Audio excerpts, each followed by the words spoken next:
Mari saat ini kita mau sama-sama datang di hadirat Tuhan dengan penuh kerinduan hati kita. Kita mau sembah Dia, kita mau puji Dia, kita mau naikkan ucapan syukur kita bagi Tuhan kita yang sungguh luar biasa.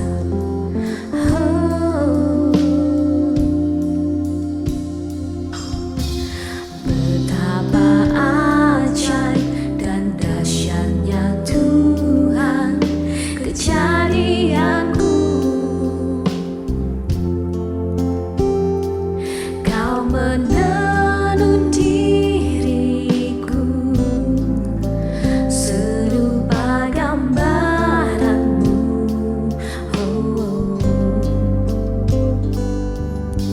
Sungguh berharga di matamu Tuhan kehidupanku.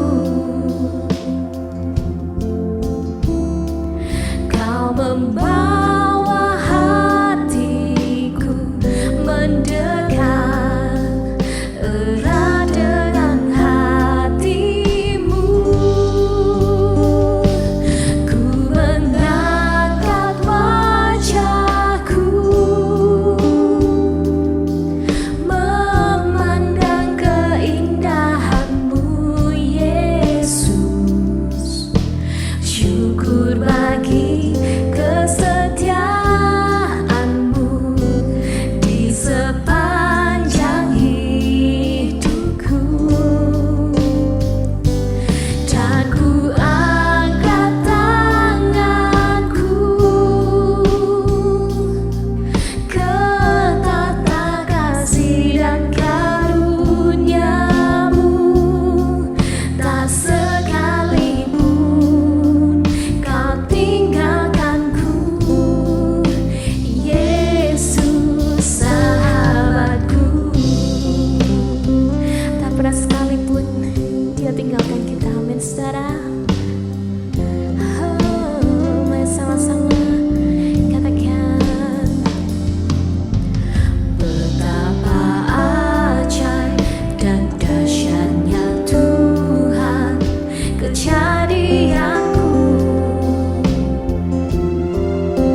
kami berterima kasih atas segala yang telah Kau beri dalam hidup kami, Tuhan.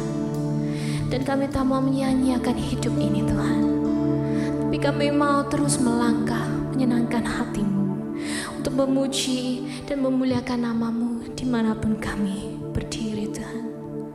Biar nama-Mu saja yang ditinggikan dan dimuliakan. Kami mau terus memuji-Mu, Tuhan. Kami mau terus tinggal dekat dengan Engkau, Tuhan. Mari saudaraku yang siap memuji Tuhan, yang siap menyembah Tuhan, mari sama-sama katakan amin. Amin saudaraku, mari sama-sama kita menaikkan ucapan syukur kita. Sebab kasih Allah kita sungguh tak berkesudahan, dulu, sekarang, dan sampai selama-lamanya. Dengan sukacitaku kan menari, dengan sorak-sorai memuji, ku naikkan pujian, haleluya, nyanyi bagi Dia Sang Raja, nyanyi bagi Dia Sang Raja selamanya, haleluya. Mari kita sama-sama menyanyi bagi Tuhan kita, amin. Haleluya. Mari tepuk tangan bagi Tuhan kita, amin.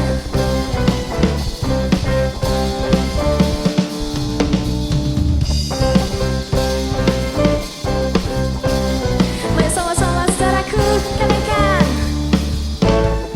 kasih Allah tak berkesudahan, selalu baru setiap pagi, rahmat-Nya pun tak pernah berakhir seumur hidupku. Dengan sukacitaku kan menari, dengan sorak-sorai memuji, ku naikkan pujian, haleluya, nyanyi bagi Dia Sang Raja, nyanyi bagi Dia Sang Raja. Kasih Allah tak berkesudahan, selalu baru setiap pagi, dan rahmat-Nya tak pernah berakhir seumur hidupku. Sama-sama yuk. Dengan sukacitaku kan menari, dengan sorak-sorai memuji, ku naikkan pujian, haleluya, nyanyi bagi Dia Sang Raja, nyanyi bagi Dia Sang Raja. Dengan sukacitaku kan menari, mari tepuk tangan bagi Tuhan kita, amin. Ku naikkan pujian, haleluya, nyanyi bagi Dia Sang Raja, nyanyi bagi Dia Sang Raja. Dengan sukacitaku kan menari, dengan sorak-sorai memuji, ku naikkan pujian, haleluya, nyanyi bagi Dia Sang Raja, nyanyi bagi Dia Sang Raja, nyanyi bagi Dia Sang Raja. Sama-sama bagian selamanya,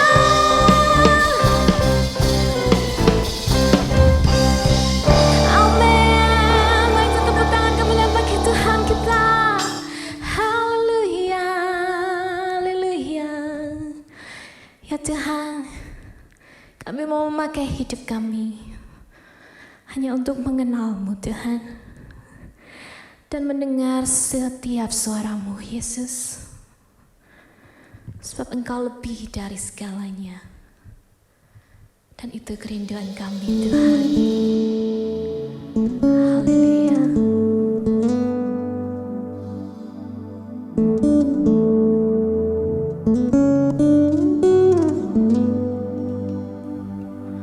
Ku ingin selalu dekat, mendengar suara-Mu Bapa, lebih dari segalanya. Ku ingin mengenal-Mu, rahasia hati-Mu hanya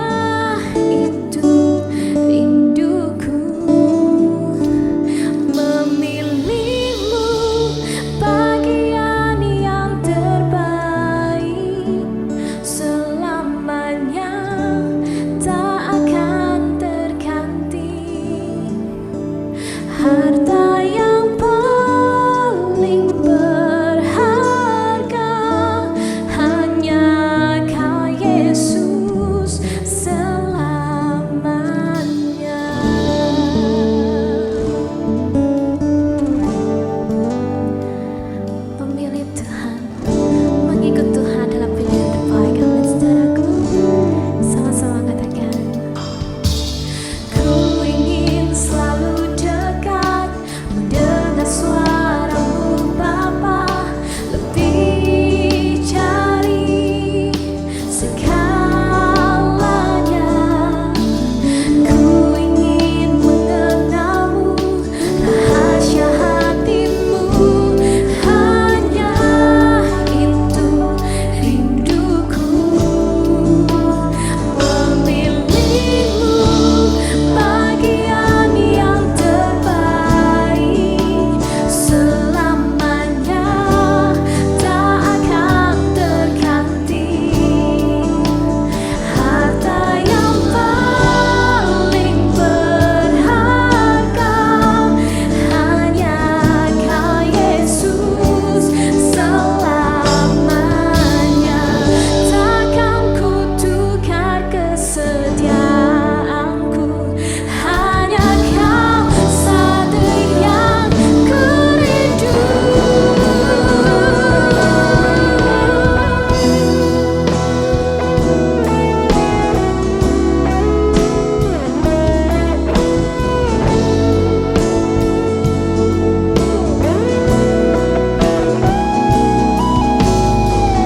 Sebab hanya Engkau satu-satunya yang kami rindukan, Tuhan.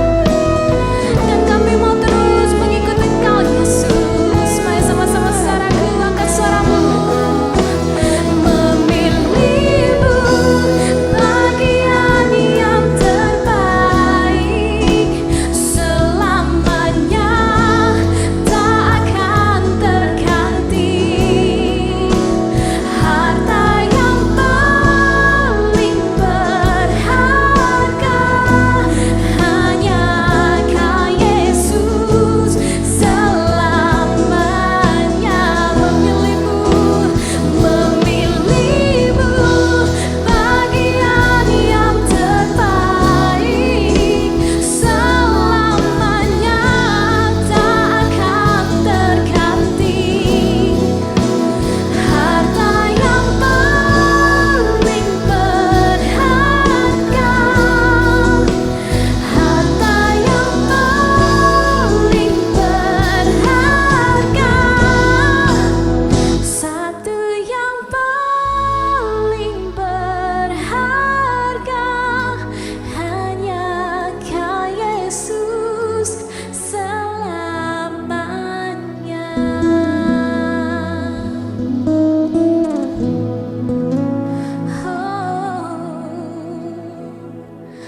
Satu yang paling berharga hanya Engkau, Tuhan. Dan pilihan mengikut-Mu, Tuhan, ada pilihan yang terbaik dan yang sungguh indah dalam hidup kami, Tuhan. Kami tak mau menyanyiakan hidup ini, Tuhan. Kami mau mengikut Engkau. Kami mau hidup seturut dengan rencana-Mu, Tuhan. Terima kasih, Tuhan. Terima kasih atas segala-galanya. Terima kasih atas kesempatan yang telah Engkau berikan untuk kami memuji dan memuliakan nama-Mu, Yesus. Kami siap untuk mendengarkan lebih lagi. Kami siap untuk menerima lebih lagi dari Engkau, Tuhan. Berkaryalah lebih lagi, Roh Kudus. Hanya di dalam nama Tuhan Yesus, mari sama-sama dengan saya katakan, amin. Shalom, pemuda yang diberkati oleh Tuhan. Bagaimana kabar saudara-saudara? Kiranya sukacita dan penyertaan Tuhan selalu melimpah dalam hidup kita.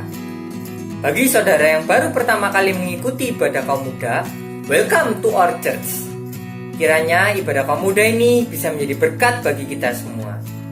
Bila saudara tidak ada ikatan dalam gereja lain, kami mengajak saudara untuk mengikuti ibadah kaum muda setiap hari Sabtu pukul 5 sore di link yang ada di bawah ini.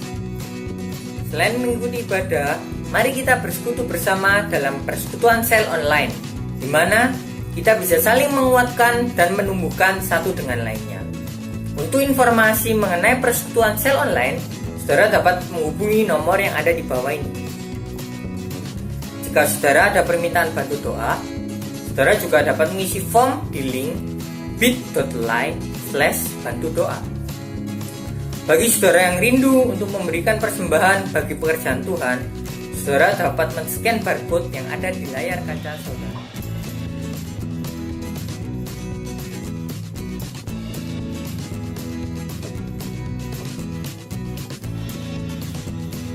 Melihat situasi pandemi COVID ini, mari saudara, jangan lupa selalu untuk menerapkan protokol kesehatan yaitu 6M. Selain itu, ibadah kaum muda masih akan diadakan secara online hingga ada informasi lebih lanjut. Informasi akan disampaikan melalui Instagram @kapgbz dan @youthgbz. Jangan lupa follow ya, karena kita juga banyak mengupload konten-konten dan challenge yang seru setiap minggunya. Sebelum mendengarkan firman Tuhan, mari kita sama-sama berdoa. Terima kasih Tuhan buat kebaikan-Mu. Saat ini kami mau bersehati, mau berdoa buat setiap rekan-rekan Tuhan yang lagi kena COVID maupun non-COVID. Kiranya Engkau yang menjamah mereka, Engkau yang menyembuhkan satu persatu, Engkau memberikan sukacita dan penghiburan-Mu. Terlebih iman mereka boleh tetap kuat, boleh tetap percaya, boleh berkata bahwa Engkau selalu baik. Engkau punya rencana yang terindah Tuhan bagi setiap kami, anak-anak-Mu yang berharap sungguh-sungguh kepadamu. Tuhan, kami juga mendoakan buat bangsa dan negara kami. Kau berkati setiap pemimpin-pemimpin pemerintah yang mengatur negara ini, berikan hikmat-Mu dalam menghadapi situasi pandemi COVID ini ya Tuhan. Terima kasih Tuhan, terima kasih. Juga Tuhan urapi hamba-Mu yang akan menyampaikan kebenaran firman-Mu, yang membuka hati untuk mendengarkan firman-Mu. Ya firman-Mu ini boleh menjadi kekuatan kami, boleh menumbuhkan kami, memimpin kami Tuhan. Terima kasih Tuhan, kami serahkan semuanya dengan penuh ucapan syukur. Hanya di dalam nama Tuhan Yesus kami berdoa. Amin. Demikian pengumuman dari kami. Selamat mengikuti ibadah. Tuhan Yesus memberkati. Shalom saudara, puji Tuhan. Kita kembali lagi bisa sama-sama berbakti di kebaktian kaum muda. Meskipun hari ini, sekarang ini kita masih online saudara ya, tapi kita sama-sama mau jaga api kita. Meskipun masih tetap online, kita mau jaga tetap semangat kita ikut kebaktian dengan setia dan dengan sungguh-sungguh. Puji Tuhan. Kalau hari ini kita akan sedikit belajar dengan firman Tuhan dengan judul Mr. dan Mrs. Slot. Nah, kalau minggu lalu saudara ya, saudara belajar tentang Mr. dan Mrs. Ambitious, tentang orang yang berambisi. Nah, minggu ini, hari ini lawan katanya, kebalikannya, yaitu orang-orang yang malas, atau mungkin kalau zaman sekarang tuh istilahnya tuh kaum rebahan saudara ya, suka mager. Nah itu saudara, hari ini kita belajar akan hal itu. Apa yang firman Tuhan katakan tentang kemalasan. Nah, hari ini kita mau belajar sama-sama. Dan saya harapkan kalau saudara-saudara di rumah yang sedang nonton pun kita mau jaga sikap kita, jangan sambil tiduran, nanti ngantuk saudara ya. Kita mau sama-sama jaga fokus kita. Pertama-tama tentang Mr. dan Mrs. Slot, laziness, kemalasan. Kita mau baca ayat emas kita, terambil di Matius pasal 25 saudara, ayat yang ke-26. Saya bacakan Matius 25 ayat 26. Maka jawab tuannya itu, hai kamu hamba yang jahat dan malas, jadi kamu sudah tahu bahwa aku menuai di tempat di mana aku tidak menabur dan memungut dari tempat di mana aku tidak menanam. Saya lanjutkan ke 27. Karena itu sudahlah seharusnya uangku itu kuberikan kepada orang yang menjalankan uang, supaya sekembaliku aku menerimanya serta dengan bunganya. Langsung saya loncat ke ayat ke-30 saudara ya. Dan campakkanlah hamba yang tidak berguna itu ke dalam kegelapan yang paling gelap, di sanalah akan terdapat ratap dan kertak gigi. Amin. Saudara, ayat ini begitu jelas saudara ya. Saudara, ayat ini pasal 25, perikop tentang pasal ini bicara tentang perumpamaan tentang talenta. Saya percaya setiap kita di tempat ini yang rajin baca Alkitab, yang rajin ikut Alpet saudara ya, itu sudah tahu tentang cerita tentang talenta. Ada hamba yang mempunyai 5, 2 dan 1 talenta. Yang 5 dan 2 dikerjakan, mendapatkan 10 dan 4. Sedangkan yang 1 males, dibiarkan talentanya, dipendam. mungkin dia nyantai-nyantai gitu ya, mungkin dia sibuk mengerjakan kesukaannya sendiri. Talenta yang diberikan oleh tuannya itu tidak dikerjakan, dibiarkan. Ketika tuannya itu datang melihat hasilnya, tuannya marah. Kamu sudah aku kasih talenta, tapi kamu malas. Dan kalau sudah baca di ayat yang ke 26 itu saudara ya, jelas dikatakan di sana hamba yang jahat dan malas. Kalau saudara ingat beberapa minggu yang lalu, Om Guanjun gitu ya, juga mengutip ayat ini, malas dan jahat. Ini berhubungan. Tuhan tidak suka hamba yang malas. Bagi Tuhan, hamba yang malas itu sama seperti dengan hamba yang jahat. Jadi dari ayat emas ini satu pelajaran yang kita bisa ambil. Pertama, bahwa Tuhan tidak menyukai orang-orang yang malas. Amin, saudara. Hari-hari ini kita lagi masa pandemi. Sudah nggak kerasa hampir 2 tahun. Ya, banyak yang WFH. Kalau sekolah sudah pasti sekolahnya online. Anak saya masuk SD, saudara ya, nggak kerasa sekolahnya online sampai sekarang. Punya waktu lebih. Nah, kita punya waktu lebih, apa yang kita kerjakan? Jangan sampai waktu kita habis hanya kita pakai untuk nyantai-nyantai bermalas-malasan. Tidak menggunakan waktu yang ada sebagai satu kesempatan yang Tuhan berikan untuk kita bisa makin berbuah-buah Tuhan. Amin, saudara ya. Nah, kita sekarang mau belajar. Malas. Siapa di sini tidak punya rasa malas, saya tanya. Saya percaya, saudara ya. Semua orang, termasuk saya, saudara ya. Rasanya kita semua itu pada dasarnya itu mempunyai sifat atau dasar itu rasa malas, saudara ya. Apalagi kalau misalnya saudara bangun pagi gitu ya, pagi-pagi bangun, AC-nya dingin, wah kasurnya empuk, selimutnya anget, rasanya mau bangun tuh susahnya setengah mati, saudara.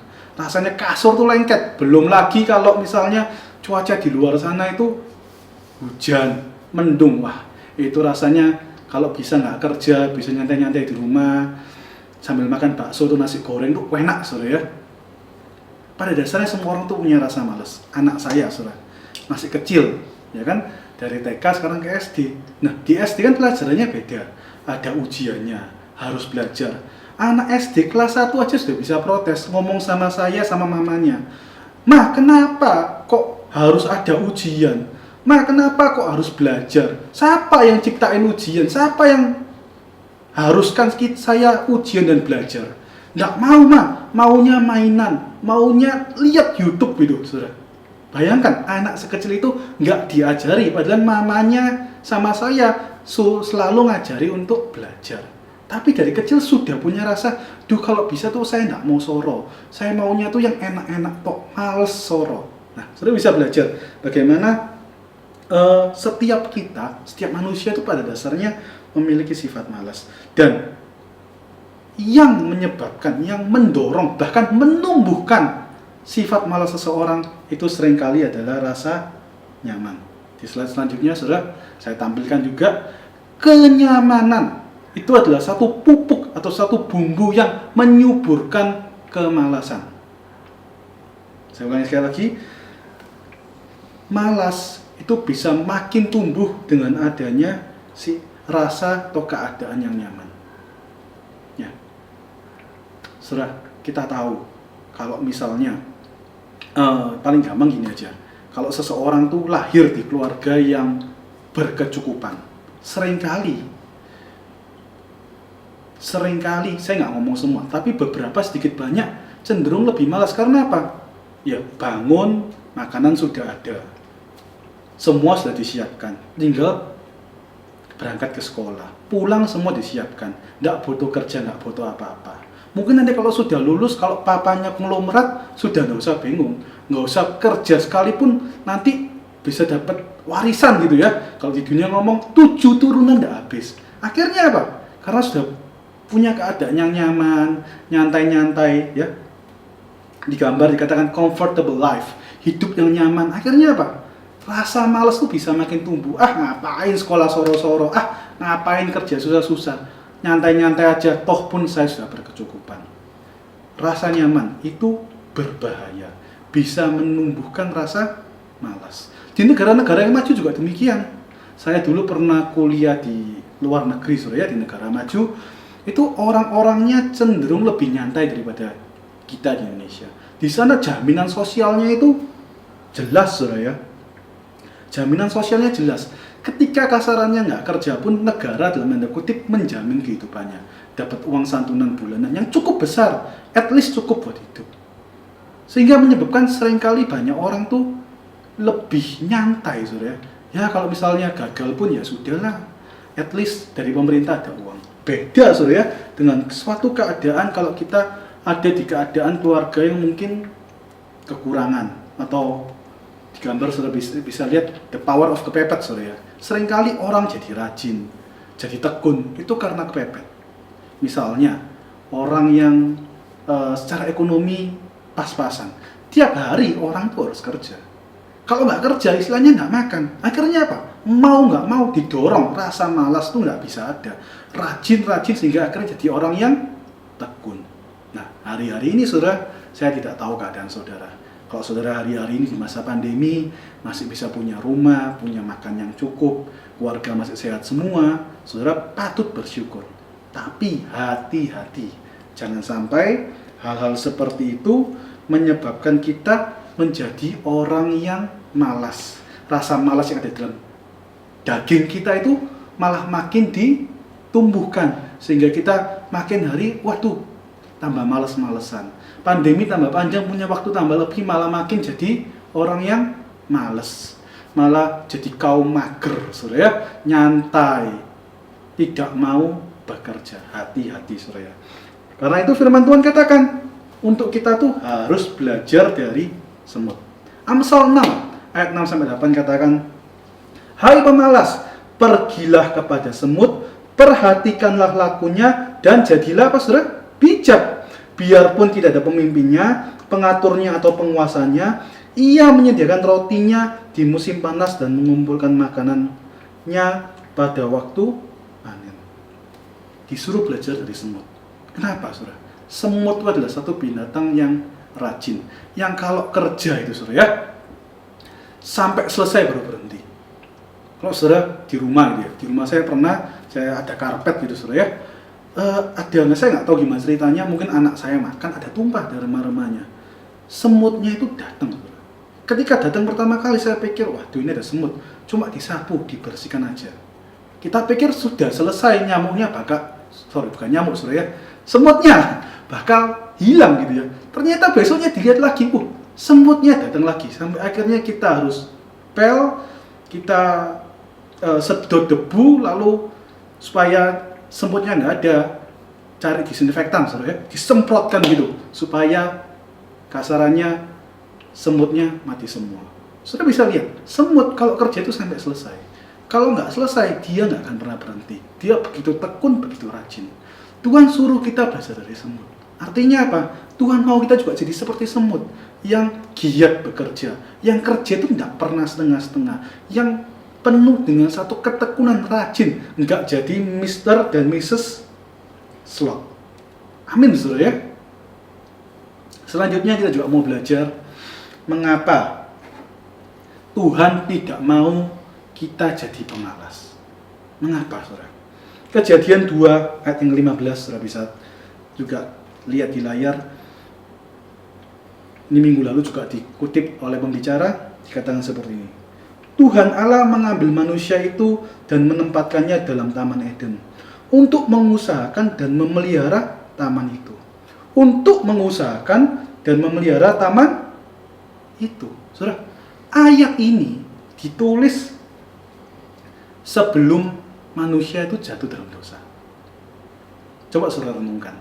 Bisa nggak Tuhan menciptakan satu taman yang indah, Taman Eden, lalu manusianya tinggal tidur, bangun gitu ya. Wah, aku pengen makan buah apa? Oh, hari ini pengen apel, tinggal petik apel makan. Siangnya pengen apa lagi?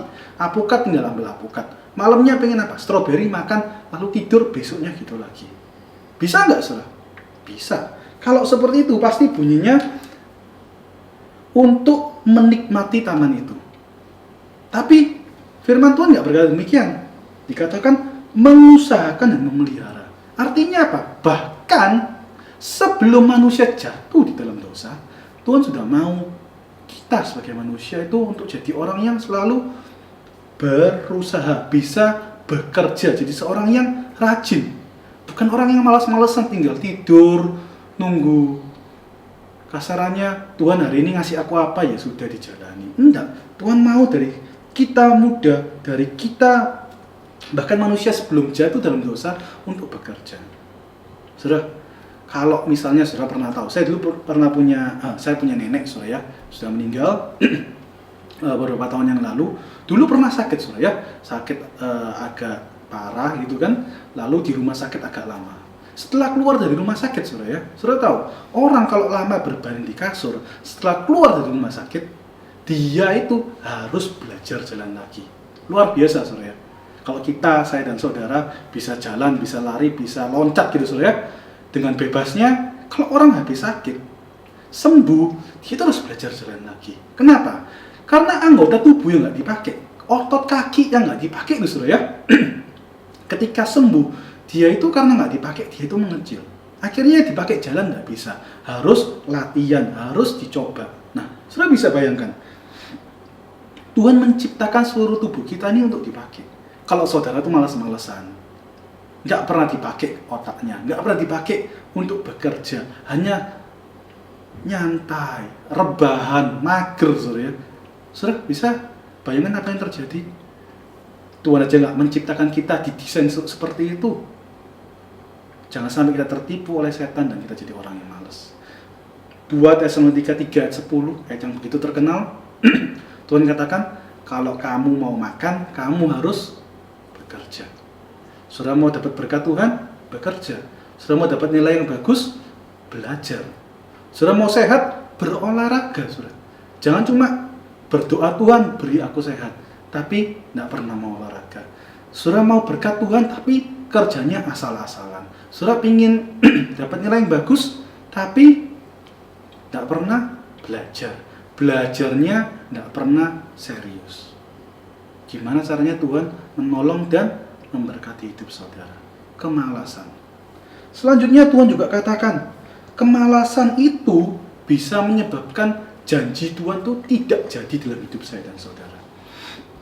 Yosua 18 ayat ketiga dikatakan, sebab itu berkatalah Yosua kepada orang Israel, berapa lama lagi kamu bermalas-malasan, sehingga tidak pergi menduduki negeri yang telah diberikan kepadamu oleh Tuhan Allah nenek moyangmu. Nah, di gambar saudara bisa lihat, itu adalah tanah Kanaan di zamannya Yosua sebelum ditempati oleh bangsa Israel, dan yang di satunya lagi adalah bangsa atau tanah Kanaan yang sudah dibagi berdasarkan 12 suku Israel. Yosua tuh ngomong sama orang Israel, hai orang Israel, kamu tuh mau malas-malasan berapa lama lagi? Ini loh tanah yang sudah dijanjikan Tuhan. Kalau kamu malas-malasan, kamu nggak akan mendapatkan tanah itu. Secara nggak langsung terjemahan bebasnya seperti itu. Padahal kita tahu Tuhan sudah menjanjikan hal ini kepada Abraham. Dari Abraham sudah dijanjikan hingga Musa hingga Yosua. Kalau bangsa Israel saat itu bermalas-malasan, saudara ya sudah, nggak akan tergenapi. Bukan karena Tuhan nggak mampu, saudara, tapi seringkali karena kita yang tidak mau. Setuju, saudara? Bukan karena Tuhan yang tidak mau menolong hidup saya dan saudara, tapi seringkali kemalasan kita yang membuat kita tidak bisa mengalami janji-janji Tuhan. Amin. Ini ada satu slide, satu gambar. Firman Tuhan juga katakan di Amsal 12 ayat 27, orang malas tidak akan menangkap buruannya, tetapi orang rajin akan memperoleh harta yang berharga. Orang malas itu tidak bisa menangkap buruannya, tidak bisa menangkap satu peluang. Sedangkan orang yang rajin bisa. Seperti ilustrasi gambar yang sudah bisa lihat. Dua macam tanah, sama-sama dua petani punya sama-sama tanah yang sama. Yang satu tanahnya dikerjakan, yang satu tanahnya dibiarkan sampai kering. Ketika hujan itu datang, sama-sama dikasih hujan sama Tuhan. Hasilnya beda atau sama? Pasti berbeda. Tanah yang dikerjakan itu pasti menghasilkan jadi tanah yang baik. Sedangkan tanah yang dibiarkan, mau dikasih hujan sampai sebagaimanapun, tanahnya tetap sama. Kita bisa lihat di sini, orang yang rajin bisa menangkap peluang. Artinya apa? melakukan persiapan, menjaga diri, melakukan persiapan supaya apa? Ada peluang, ada berkat Tuhan bisa ditangkap. Saudara mau yang mana? Orang yang prepare atau membiarkan seperti petani yang nomor 2, tanahnya dibiarkan. Kalau saudara membiarkan tanah itu, saudara berdoa minta hujan sama Tuhan, meskipun hujan itu turun saudara ya, tapi saudara nggak bisa menangkap maksud dan berkat Tuhan yang Tuhan berikan dalam hidup kita. Amin saudara. Karena itu pelajaran yang kedua, jangan malas. Malas menghalangi janji dan berkat Tuhan dalam hidup kita. Belajar kita rajin, persiapkan diri kita, mengerjakan bagian kita. Ketika saatnya hujan itu turun, kita akan bisa menangkap dan kita bisa merasakan bagaimana janji Tuhan digenapi dalam hidup saya dan saudara. Amin. Selanjutnya, malas. Contoh-contoh kemalasan apa aja sih? Salah satunya yang paling sering saudara ya, kemalasan yang mungkin semua dari kita dan saya dan saudara juga sering melakukan, yaitu suka menunda pekerjaan. Benar saudara? Ada yang pernah menunda pekerjaannya? Saya jujur, saya juga pernah saudara ya. Firman Tuhan katakan, Amsal 24 ayat 30-34, saya bacakan. Aku melalui ladang seorang pemalas, dan kebun anggur orang yang tidak berakal budi. Lihatlah, semua itu ditumbuhi onak, tanahnya tertutup dengan jeruju dan temboknya sudah rubuh. Aku memandangnya, aku memperhatikannya, aku melihatnya dan menarik suatu pelajaran. Perhatikan saudara ya, tidur sebentar lagi, mengantuk sebentar lagi, melipat tangan sebentar lagi untuk tinggal berbaring. Maka datanglah kemiskinan seperti seorang penyerbu dan kekurangan seperti orang yang bersenjata. Nah, saudara, aduh ada kerjaan, aduh ada ujian, aduh nanti tidur lagi ngantuk lagi nanti aja lah gitu saudara ya. Firman Tuhan katakan, orang yang suka menunda pekerjaan itu kemiskinan datang seperti seorang penyerbu. Hati-hati saudara ya. Apakah saya pernah seperti itu? Jujur pernah saudara ya. Zaman saya sekolah itu ngetren dengan istilah SKS. Saudara mungkin juga sama gitu ya. SKS, bukan SKS-nya kuliah ya, tapi sistem kebut semalam. Nah itu favoritnya semua pelajar seperti itu. Ujian kapan? Minggu depan. Roma masih jauh, aman saudara ya. Nanti H-1 baru panik. Belajar sampai nggak tidur, sampai kalau perlu nggak makan, nggak mandi gitu ya. Belajar di kebut sampai stres-stres sendiri. Karena apa? Suka menunda pekerjaan. Ayat ini saudara ya, yang berkata tidur sebentar lagi, mengantuk sebentar lagi, itu nggak cuma tertulis sekali, 2 kali juga tertulis di Amsal 6 ayat 10-11. Kalau firman Tuhan sampai menulis 2 kali, artinya ini bukan satu perkara yang main-main, satu perkara yang sangat penting yang saya dan saudara harus perhatikan. Bahkan dalam terjemahan bahasa Inggrisnya saudara ya, di ayatnya yang terakhir itu tadi saudara, yang kita baca itu, yang ke-34 dikatakan di Amplified Bible saudara ya, then your poverty will come as a robber and your want like an armed man. Itu Amplified. Sedangkan di NIV, poverty will come on you like a thief and scarcity like an armed man. Saudara, dikatakan kemiskinan itu datang seperti robbery, perampok, atau seperti thief, seorang pencuri. Perampok dan pencuri itu kalau datang atau melakukan aksinya itu nggak pernah kulonun, alias nggak pernah permisi, saudara. Hajar langsung, mencuri, merampok, tiba-tiba sudah hilang semuanya. Firman Tuhan katakan, orang yang suka menunda pekerjaan, itu kemiskinan tiba-tiba bisa datang seperti perampok dan pencuri. Kalau kita dengar firman Tuhan hari ini, nggak kebetulan saudara ya, hati-hati dengan namanya kemalasan. Hati-hati dengan bentuk kemalasan, yaitu suka menunda pekerjaan. Yang belajarnya suka ditunda-tunda, yang kalau iPad tuh baca Alkitab, mau baca Alkitab, aduh ada YouTube, nonton dulu nonton, ngantuk akhirnya nggak sempat baca Alkitab, nggak sempat saat teduh. Hati-hati, poverty will come like a thief, saudara. Poverty, kemiskinan, hati-hati. Ini sedikit statistik saja saudara, supaya saudara tahu aja. Ini saya cari, saya dapat data ini data tahun 2017 saudara ya. Ini diambil di Kanada saudara ya. Saudara bisa lihat di sana bahwa ini di survei dilakukan dari siswa, dari 100% siswa, baik yang high school ataupun yang college atau kuliah. Kita ambil langsung secara keseluruhan, 87% itu suka menunda-nunda pekerjaannya, menunda-nunda untuk belajar. Cuma 13% yang katanya enggak saudara ya.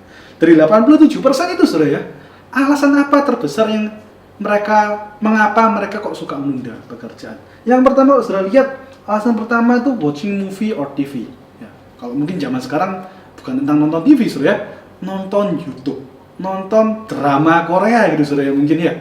Jadi salah satu penyebab utama orang suka menunda pekerjaan yaitu karena menonton film. Selanjutnya dikatakan juga bedanya nggak terlalu jauh, 61 dan 58%. Ya mungkin saudara lihat ini agak bingung ya, kok di total nggak 100, karena satu orang bisa jawab lebih dari satu jawaban gitu saudara ya. Nah itu adalah media sosial. Nah yang di sini Instagram, di scroll terus gitu ya, atau mungkin lihat TikTok ataupun apapun itu saudara, membuang waktu sehingga akhirnya pekerjaannya atau tugasnya tertunda. Yang lain ada yang karena sleeping saudara ya, yang di sini suka mager, suka tidur gitu ya. Lalu ada juga karena chatting, WA-an dalam telepon, lalu pergi sama temen, playing games juga ada, reading, membaca buku ataupun juga shopping ya, nggak terlalu signifikan. Cuma hal-hal yang saudara baca ini saudara ya, sedikit banyak itu juga yang kita lakukan. Benar atau benar saudara? Ketika mau saat teduh, lihat drama Korea atau nonton YouTube, waduh, sedikit lagi satu episode lagi. Nggak kerasa malam, sudah ngantuk, nggak bisa saat teduh. Mau belajar, waduh, lagi main game, seru-serunya sama temen gitu ya. Saya nggak tahu game online hari ini apa, saya bukan pecinta game saudara ya. Dulu waktu saya masih SMA kuliah, main game saya cuma Winning Eleven alias PES ya, main bola gitu ya. Wah seru, main. Akhirnya waktunya habis. Karena itu saudara, belajar. Ini salah satu ada sedikit matriks, satu bagian yang mungkin bisa membantu saudara dalam mengerjakan suatu hal gitu ya, untuk mengatur skala prioritas. Mungkin sudah ada yang pernah melihat dan saya rasa ini cukup baik untuk kita tahu. Untuk suatu hal yang important, penting dan urgent, kita harus segera melakukan hal itu. Kalau hal itu penting tapi nggak urgent, contoh saudara ngeplan mungkin nanti berapa tahun lagi saudara pengen kuliah di mana, itu bukan suatu hal yang urgent tapi penting ya, di planning. Oh ya, nanti kuliah di mana, bayarnya gimana, jurusannya apa, di planning saudara. Satu hal yang penting tapi nggak urgent. Kalau suatu hal itu urgent tapi nggak penting, saudara bisa delegate atau kasih orang lain melakukan. Misalnya di rumah gitu saudara ya, kotor gitu misalnya, lalu saudara penting harus belajar, saudara nggak sempat membersihkan, saudara bisa minta tolong misalnya di rumah ada ART atau pembantu untuk membantu membersihkan. Itu satu hal yang urgent tapi mungkin dalam tanda kutip nggak terlalu penting saudara ya, lebih penting kan belajar ketika saat itu. Nah untuk hal yang not urgent and not important, saudara bisa eliminate alias untuk tidak dikerjakan, seperti itu saudara. Selanjutnya saudara, kita sudah belajar tadi tentang suka menunda-nunda pekerjaan, salah satu bentuk kemalasan. Kedua, orang yang malas itu juga saudara suka membuang peluang, suka membuang kesempatan. Amsal 20 ayat 4 katakan, pada musim dingin si pemalas tidak membajak, jikalau ia mencari pada musim menuai maka tidak ada apa-apa. Saudara, musim dingin yang seharusnya membajak, yang seharusnya bekerja, karena males nggak dikerjakan, dia santai-santai, tiduran, mungkin selimutan gitu ya, enak kan, dingin, salju, selimutan, nggak mengerjakan tugas yang harusnya dilakukan. Ketika masanya menuai, dia tidak bisa menuai, karena apa? Tidak mengerjakan bagiannya. Akhirnya apa? Hilang kesempatan. Kesempatan itu hilang karena malas. Amsal 26 ayat 15 juga dikatakan, si pemalas mencelupkan tangannya ke dalam pinggan, tetapi ia terlalu lelah untuk mengembalikannya ke mulutnya. Di NIV, saudara ya, dalam terjemahan bahasa Inggris NIV dikatakan, the sluggard buries his hand in the dish, he is too lazy to bring it back to his mouth. Sudah masuk tangannya ke piring, tinggal diangkat untuk makan, tetapi terlalu malas sehingga akhirnya dia nggak bisa makan. Saya nggak tahu apa yang hari-hari ini kita hadapi, saudara. Tapi saya percaya apa yang terjadi dalam hidup kita itu tidak pernah kebetulan. Amin. Ada peluang, ada tantangan, ada mungkin juga masalah. Tapi kita percaya kalau kita mau mengerjakan dengan sungguh-sungguh, kita hadapi dengan satu kesungguhan, dengan satu kerajinan, semua itu pasti mendatangkan kebaikan buat orang-orang yang mengasihi Tuhan. Amin. Kalau kita menghadapi satu tantangan hari-hari ini, satu problem, satu apapun, saudara, peluang yang mungkin kelihatannya tidak mudah, jangan kita malas. Belajar kita untuk mengerjakan dengan setia. Percayalah, Tuhan yang akan menolong dan memberkati. Jangan sampai peluang itu lepas, saudara. Jangan sampai kita terlalu malas, tangan kita tuh sudah masuk ke dalam piring, tapi kita nggak mau ambil karena terlalu malas. Banyak kisah di Alkitab, contoh Petrus, ya. Petrus tuh sudah cari ikan semalam-malaman gak dapat. Sama Tuhan Yesus disuruh tebarkan jalamu. Kalau Petrus tuh males untuk taat akan firman Tuhan, ya sudahlah, ngapain taat? Nggak mungkin males aku. Dia nggak mendapatkan berkat itu, ikan yang begitu limpah. Tapi karena dia mau taat dan mau rajin mengerjakan apa yang Tuhan mau dalam hidupnya, akhirnya dia bisa mendapatkan, melihat kemuliaan Tuhan nyata. Dia bisa menangkap ikan yang begitu banyak. Karena itu jangan sampai kita jadi orang yang malas, sehingga peluang pun sampai terlewatkan. Orang yang malas juga suka membuang waktu, suka membuang peluang atau kesempatan, dan juga suka membuang waktu. Kita tahu dalam kitab Efesus, firman Tuhan ajarkan kita untuk tebus waktu. Benar? Nah, selain itu ada satu ayat yang juga luar biasa yang saya rindu kita juga baca di 1 Petrus 4 ayat 2-3. Dikatakan, supaya waktu yang sisa jangan kamu pergunakan menurut keinginan manusia, tetapi menurut kehendak Allah. Sebab telah cukup banyak waktu kamu pergunakan untuk melakukan kehendak orang-orang yang tidak mengenal Allah. Kamu telah hidup dalam rupa-rupa hawa nafsu, keinginan, kemabukan, pesta pora, perjamuan minum, dan penyembahan berhala yang terlarang. Saudara, jangan sampai kita tuh bermalas-malasan, sampai waktu yang begitu berharga yang kita miliki, kita sia-siakan. Setiap kita di tempat ini, mau saudara orang yang kaya, orang yang hebat, atau siapapun, kita mempunyai waktu yang sama, 24 jam sehari. Ada yang punya waktu 25 jam, saudara? Nggak ada, saudara ya.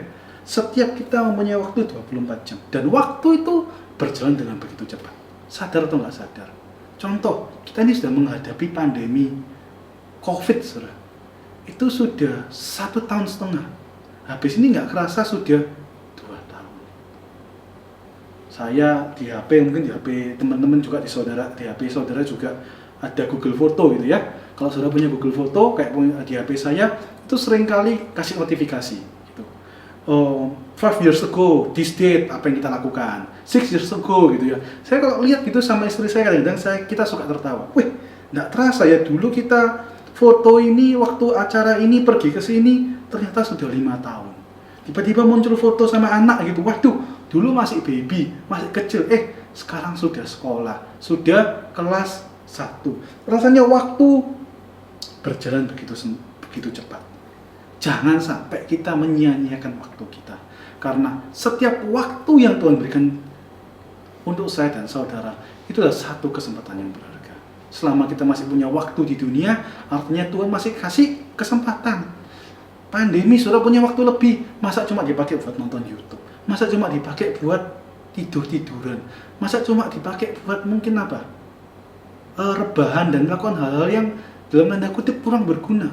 Coba saudara renungkan waktu yang Tuhan berikan dalam hidup saudara di masa-masa ini. Kita mau pakai lebih dan lebih lagi. Mungkin dengan kita bisa ikut ibadah lebih, baca firman Tuhan lebih gitu ya. Sekarang ada doa pagi, saudara bisa ikut gitu. Lalu banyak hal saudara yang bisa kerjakan. Saudara bisa belajar skill-skill baru, baca buku yang bagus gitu saudara. Untuk menambah pengetahuan saudara, saudara harus pakai. Jangan sampai waktu yang begitu mahal dan luar biasa itu kita pakai dengan sia-sia. Saya dan saudara hari ini mengikuti kebaktian kaum muda. Sadar nggak saudara? Kebaktian kaum muda itu adalah satu kebaktian transit. Tidak selamanya saudara akan ada di kebaktian kaum muda. Setuju? Ada saatnya saudara akan selesai lulus dan saudara pindah ke saudara lagi kebaktian kaum muda lagi. Nggak mungkin. Nanti saudara umur 50, umur 60 masih ada kebaktian kaum muda. Salah saudara ya. Juga sama juga saudara mungkin yang di sini yang anak-anak sekolah minggu lagi nonton, tidak mungkin selamanya saudara dari sekolah minggu. Masa kuliah masih ke sekolah minggu, kan tidak cocok saudara. Ada masanya sekolah minggu, kaum muda adalah kebaktian transit saudara. Saya nggak terasa, saya datang ke kebaktian kaum muda ketika saya waktu itu masih SMP. Tahun 2001, sekitar 2001-2002. Hari ini sudah 20 tahun saya di tempat ini. Dan saya nggak menyesal. Di waktu-waktu itu saya pakai masa muda saya oleh karena anugerah Tuhan boleh melayani Tuhan hingga hari-hari ini. Teman-teman juga yang di sekolah minggu, yang di kaum muda, pakai waktu-waktu saudara yang masih SMP, SMA ataupun yang sudah di KAP gitu ya, keluarga muda, untuk kita sama-sama pakai ibadah dengan setia. Kita pakai melayani Tuhan di sekolah minggu, di kaum muda gitu ya. Mungkin yang bisa main musik bisa pelayanan musik, yang kerja yang bisa nyanyi bisa bernyanyi dan lain sebagainya saudara. Kita mau pakai kesempatan melayani ini sebaik-baiknya. Ingat, karena ini adalah kebaktian transit saudara. Waktu yang saudara punya dipakai dengan baik. Yang di rumah juga, mungkin saat-saat ini kita dikatakan pemerintah mengatakan stay at home. Punya waktu lebih di rumah dipakai saudara. Salah satunya dengan apa? Dipakai untuk kumpul bareng orang tua. Jangan sampai kalau ketemu papa mama cuma lihat HP aja. Jangan sampai ketika makan bareng sama papa dan mama bingung YouTubean, lihat Instagram, nggak pernah ngobrol-ngobrol. Dipakai waktunya juga untuk bisa kumpul bareng orang tua. Karena kita nggak pernah tahu saudara ya, kapan waktunya setiap dari kita. Seperti pandemi saat-saat ini. Tiba-tiba begitu banyak orang yang kita kenal, meninggal. Sudah dipanggil Tuhan. Padahal kelihatannya masih kuat. Punya waktu lebih dipakai. Di rumah sama papa mama, sama adik kakak dipakai waktunya untuk keluarga. Saudara, tinggal bersama orang tua itu tidak lama saudara. Kalau saudara menikah umur 25, katakanlah umur 30. 30 tahun saudara habisin waktu bersama orang tua kalian. Setelah itu saudara menikah mungkin tinggal sendiri. 50 tahun saudara tinggal sendiri. Saudara, waktu-waktu yang saudara miliki bisa tinggal bareng papa mama, adik kakak, dipakai, benar-benar dinikmati, dipuas-puaskan sehingga kita membangun hubungan yang baik dengan keluarga. Dan hari-hari ini saya percaya itulah satu kesempatan yang Tuhan berikan.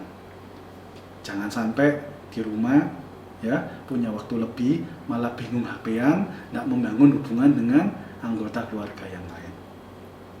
Selanjutnya Amsal 13 ayat 4 firman Tuhan katakan juga, akibat dari kemalasan itu apa sih? Akibat orang-orang yang malas itu apa sih? Amsal 13 ayat 4 katakan, hati si pemalas penuh keinginan tetapi sia-sia, sedangkan hati orang rajin diberi kelimpahan. Akibat dari sifat malas, orang yang malas itu seringkali itu punya banyak keinginan.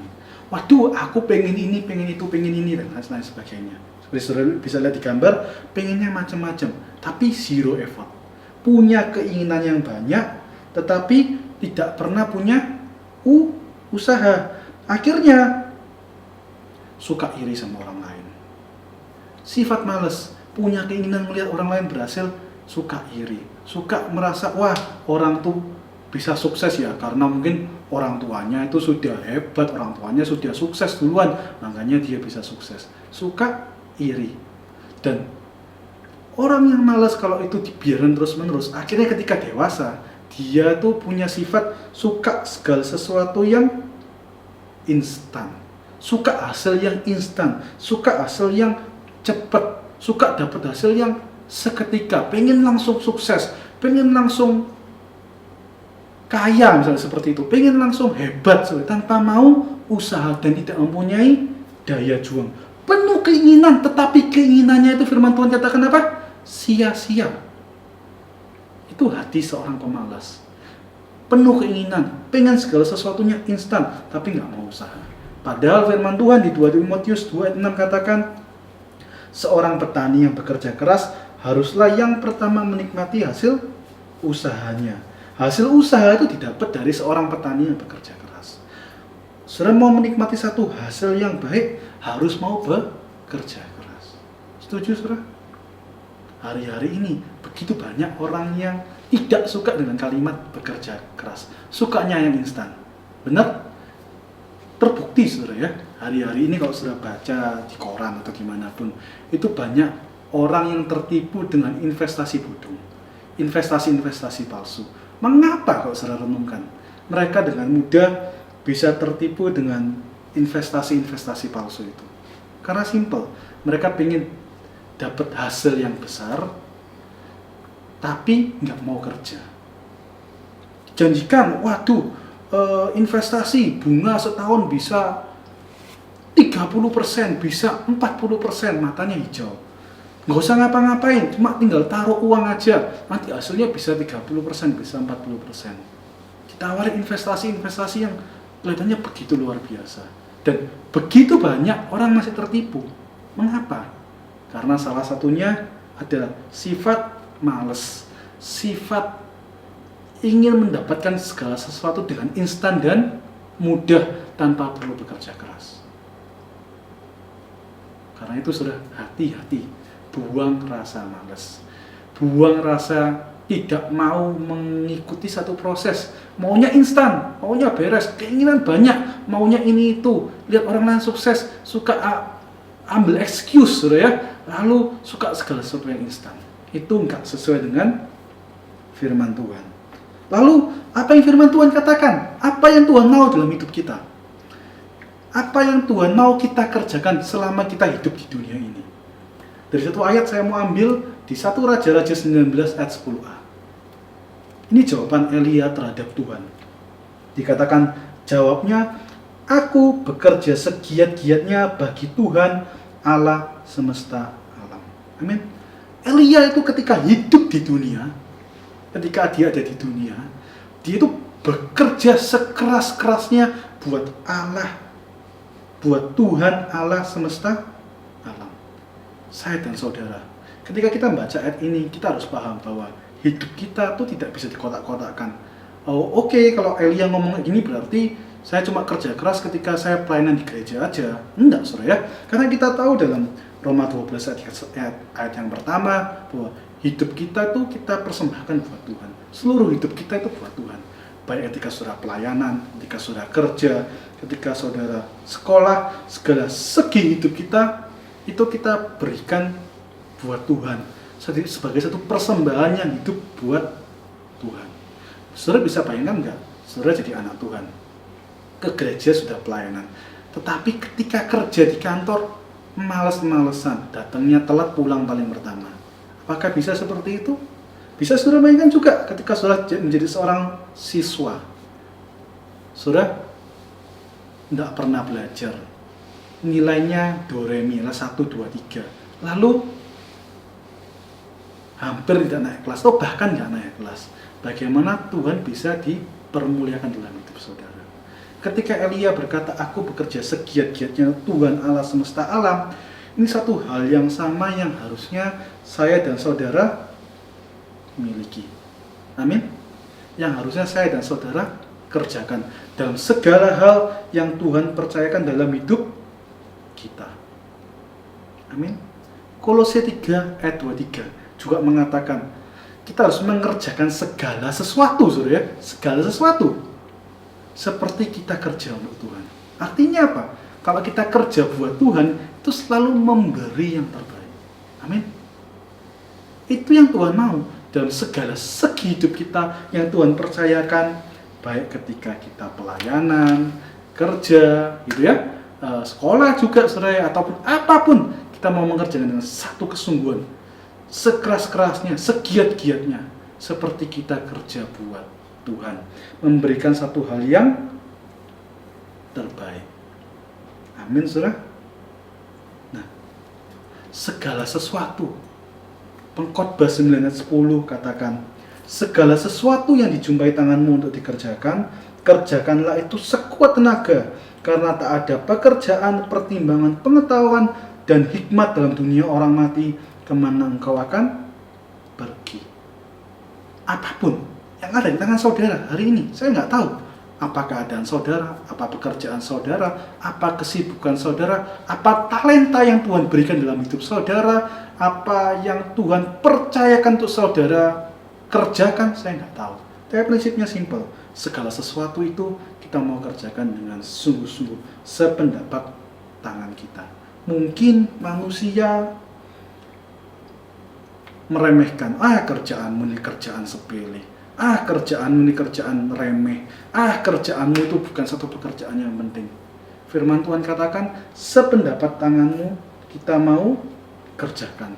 Dan percayalah, kalau kita mau mengerjakan dengan sungguh-sungguh, minta penyertaan Tuhan. 1 Samuel 10 ayat 7 katakan, apabila tanda-tanda ini terjadi kepadamu, lakukan apa yang didapat oleh tanganmu, sebab Allah menyertai engkau. Kalau kita kerjakan dengan sungguh-sungguh, dengan minta pertolongan dan pimpinan Tuhan, akan ada penyertaan Tuhan.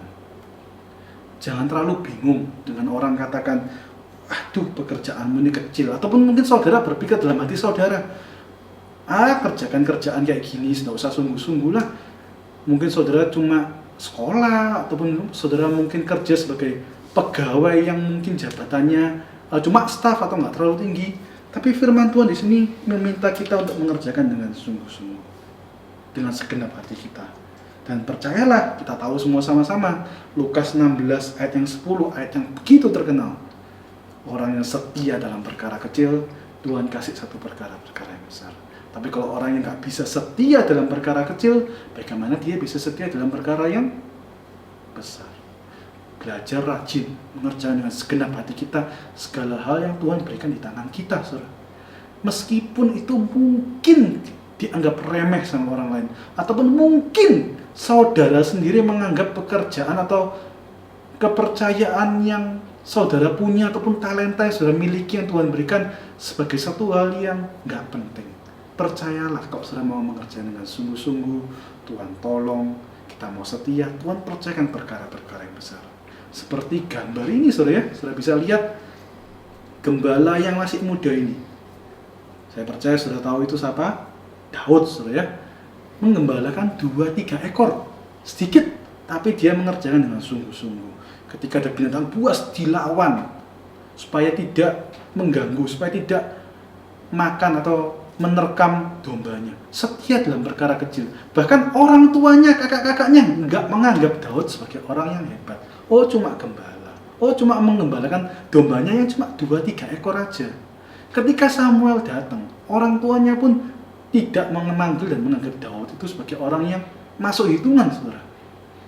Orang tuanya pun, keluarganya tidak menganggap sebagai satu pekerjaan yang penting. Tetapi ketika Daud melakukan dengan setia, saudara bisa lihat bagaimana Daud Tuhan angkat jadi seorang gembala, menjadi seseorang tentara yang gagah berani, mengalahkan Goliat, menjadi panglima tentaranya Saul, hingga pada akhirnya dia menjadi raja yang begitu berkenan di hadapan Tuhan. Amin. Kerjakan segala sesuatu yang di tangan kita dengan setia. Tidak perlu kita merasa minder. Karena saya percaya apapun yang kita lakukan hari ini, yang kita miliki, itu pasti sudah seizin Tuhan. Sudah Tuhan rencanakan untuk memberi yang terbaik. Karena itu, buang rasa malas, dibuang, saudara ya. Jangan sampai kita terbuai dalam kenyamanan. tambah hari tambah suka berleyeh-leyehan, bermalas-malasan. Lukas 8 ayat 15 dikatakan, yang jatuh di tanah yang baik itu ialah orang yang setelah mendengarkan firman itu menyimpan dalam hati yang baik dan mengeluarkan buah dalam ketekunan. Saudara, dari ayat ini juga kita bisa lihat bagaimana firman Tuhan, buah itu bisa keluar kalau ada ketekunan. Amin. Kalau ada ketekunan. Buah pekerjaan saudara yang saudara kerjakan hari-hari ini, itu akan muncul kalau saudara bisa lakukan dengan satu ketekunan, dengan satu kerajinan, dengan satu kesungguhan. Mungkin hari ini saudara nggak bisa melihat, ataupun mungkin hari ini saudara nggak paham mengapa keadaan saudara seperti ini. Saudara harus mengerjakan satu pekerjaan yang mungkin bagi saudara kelihatannya nggak begitu berharga. Tapi percayalah, kalau kita mau setia mengerjakan seperti kita kerja buat Tuhan dengan satu kerajinan, kesungguhan, Tuhan akan berikan hasil yang terbaik. Buah itu akan muncul. Ya, kita harus jadi orang yang rajin, kita harus jadi orang yang sungguh-sungguh, kita jadi orang yang bertanggung jawab. Matius 5 ayat 40 sampai 41. Ini juga menarik, Saudara, ketika saya baca ayat ini dikatakan, dan kepada orang yang hendak mengadukan engkau karena mengingini bajumu, serahkanlah juga jubahmu. Dan siapapun yang memaksa engkau berjalan sejauh 1 mil, berjalanlah bersama dia sejauh 2 mil. Dari ayat ini juga kita belajar satu perkara, bahwa kita tuh harus bisa melakukan lebih daripada apa yang orang dunia kerjakan. Ketika orang dunia bisa bekerja dengan begitu keras, bisa jadi orang yang begitu rajin, jangan sampai kita ini anak Tuhan, Saudara, ya. Mentang-mentang kita punya janji Tuhan yang begitu luar biasa, mentang-mentang kita merasa Immanuel, Tuhan menyertai kita, mentang-mentang kita merasa, aduh Tuhan tuh begitu baik dalam hidup saya, ya sudahlah, saya nyantai-nyantai aja, saya nggak usah rajin-rajin, yang penting ya gini-gini aja cukup. Enggak, Saudara. Dia ini firman Tuhan katakan, Tuhan mau kita mempunyai satu standar hidup yang lebih baik daripada apa yang orang dunia miliki. Kalau mereka bisa kerja dengan begitu rajin dan bertanggung jawab, kita, saya dan saudara seharusnya bisa bekerja lebih baik lagi. Seperti Daniel, seperti Yusuf, masih muda tapi dipercaya oleh pemimpin, oleh raja-rajanya. Karena saya percaya mereka mengerjakan segala sesuatunya dengan begitu baik, dengan begitu bertanggung jawab. Yusuf jadi raja, diangkat oleh Firaun jadi wakilnya raja. Sudah bisa bayangkan kalau misalnya Yusuf diangkat jadi wakilnya raja, lalu kerjanya lelehan gitu ya, santai-santai, mentang-mentang, wah saya sudah jadi raja, ya sudahlah, YOLO, nyantai dulu gitu. Apa yang terjadi? Nggak mungkin Firaun tetap mempercayakan hal itu kepada Yusuf. Saya percaya Yusuf pasti bekerja dengan begitu giat, begitu rajin, begitu bertanggung jawab. Daniel juga, Daud, saya juga percaya seperti itu, menjadi raja yang begitu luar biasa. Bukan cuma karena dia suka santai-santai aja, tapi pasti dia bekerja dengan begitu keras dan bertanggung jawab. Begitu pula dengan saya dan saudara. Amin. Jangan sampai kemalasan jadi gaya hidup kita, jadi habit dan kebiasaan kita, sehingga kita suka segala sesuatu yang instan, suka segala sesuatu yang mudah, tidak bisa memiliki satu persisten, ketekunan dalam kita menghadapi segala sesuatu dalam hidup kita. Pada kesimpulan, Saudara, ya, satu hal jelas bahwa Tuhan tidak menyukai sifat yang malas.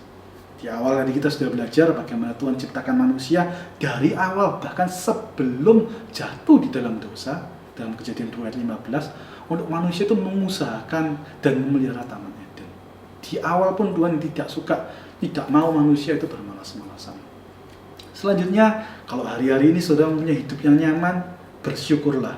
Tapi hati-hati, jangan sampai kenyamanan itu menyebabkan kemalasan dalam hidup saudara tumbuh, sehingga saudara menjadi pribadi yang malas, pribadi yang tidak mempunyai satu ketekunan, suka segala sesuatu yang mudah, yang instan, tidak bisa mempunyai satu persisten, ketekunan, berjuang, gitu saudara, ya. Jangan sampai kita seperti itu hanya karena kenyamanan dan berkat yang Tuhan berikan dalam hidup kita. Milikilah sifat yang mau bekerja keras, rajin, dari kecil. Kita mau mulai dari perkara-perkara yang kecil, yaitu dari segala sesuatu yang hari-hari ini Tuhan percayakan dalam hidup saya dan saudara. Apapun itu, dari kecil kita mau belajar. Dalam sekolah kita mau belajar dengan baik, kita mau bertanggung jawab, memberikan yang terbaik, bekerja seperti itu Tuhan. Percayalah saudara ya, kalau kita mau jadi pribadi yang tidak bermalas-malasan, yang rajin, yang suka mengerjakan segala sesuatu dengan penuh kesungguhan, seperti kita kerja buat Tuhan, maka janji Tuhan, penyertaan Tuhan akan nyata dalam hidup saya dan saudara. Dan pada akhirnya, kalau kita bisa melakukan itu semua, ingat saudara, satu perkara, semua itu untuk kemuliaan nama Tuhan, dan semua itu bisa kita kerjakan hanya karena anugerah Tuhan semata. Ayat terakhir, 1 Korintus 15 ayat 10 dikatakan, tetapi karena kasih karunia Allah, aku adalah sebagaimana aku ada sekarang, dan kasih karunia yang dianugerahkannya kepadaku tidak sia-sia. Sebaliknya, aku telah bekerja lebih keras daripada mereka semua. Bekerja lebih keras, saudara ya, Paulus katakan. Tetapi bukannya aku, melainkan kasih karunia Allah yang menyertai aku. Amin, saudara. Saudara bisa bekerja lebih keras seperti Paulus. Tapi kalau saudara bisa, ingat, itu bukan saudara yang mampu, tapi karena kasih karunia Allah yang menyertai saya dan saudara, yang memampukan kita menjadi satu ciptaan yang baru, memberi kita satu kemampuan, satu kekuatan, satu urapan, satu kuasa, sehingga kita bisa mengerjakan hal-hal yang Tuhan percayakan dalam hidup kita. Amin. Puji Tuhan, saudara. Saya nggak perpanjang kebenaran firman Tuhan pada sore hari ini. Saya cuma berdoa semoga firman Tuhan yang sebentar ini, saudara, bisa jadi berkat buat saudara, menolong hidup saudara, untuk membuat saudara jadi pribadi-pribadi yang lebih baik lagi, yang lebih berkenan di hadapan Tuhan. Kita mau akhiri, kita mau berdoa sama-sama. Mari kita berdoa. Tuhan Yesus, terima kasih Tuhan buat kesempatan yang Kau berikan. Kami boleh Tuhan, sekali lagi Tuhan, belajar satu kebenaran firman-Mu tentang menjadi seorang yang rajin, bukan menjadi orang yang penuh kemalasan. Tuhan Yesus, Tuhan ajar kami Tuhan di waktu-waktu ini Tuhan, di saat-saat ini Tuhan, di masa pandemi ini Tuhan, kami tetap Tuhan jadi pribadi yang rajin dan bertanggung jawab. Ketika kami mempunyai waktu lebih Tuhan, enggak kami pakai Tuhan hanya untuk bermalas-malasan Tuhan. Tapi kalau mau taat akan pimpinan-Mu, mengerjakan bagian kami Tuhan dengan satu kesungguhan hati, dengan satu keseriusan Tuhan, sehingga nama-Mu Tuhan boleh dipermuliakan dalam hidup kami Tuhan. Sehingga hidup kami Tuhan boleh berkenan di hadapan-Mu. Terima kasih Tuhan, terima kasih buat berkat-Mu, buat penyertaan-Mu hingga hari ini Tuhan. Di masa-masa pandemi ini Tuhan, kami nggak tahu Tuhan apa yang bakal terjadi di hari-hari depan, tapi kami cuma percaya satu hal, bahwa Tuhan Allah kami, Yesus, sudah ada menyertai kami, menjagai, menolong, memimpin hidup kami melewati segala hal yang ada, melewati lembah-lembah kekelaman Tuhan. Dan kami percaya jalan bersama-Mu, kami menemui Tuhan stasiun-stasiun indahnya jalan bersama dengan Engkau. Terima kasih Tuhan, terima kasih. Setelah kami akhiri, dan kami berdoa Tuhan Yesus, biar berkat kasih-Mu Bapa, anugerah-Mu Tuhan Yesus, dan persekutuan dalam Roh Kudus menyertai setiap anak-anak-Mu Tuhan, mulai sekarang sampai Maranatha Tuhan Yesus datang kembali. Terima kasih Tuhan, terima kasih. Di dalam nama Tuhan Yesus, haleluya. Amin. Terima kasih Tuhan Yesus memberkati.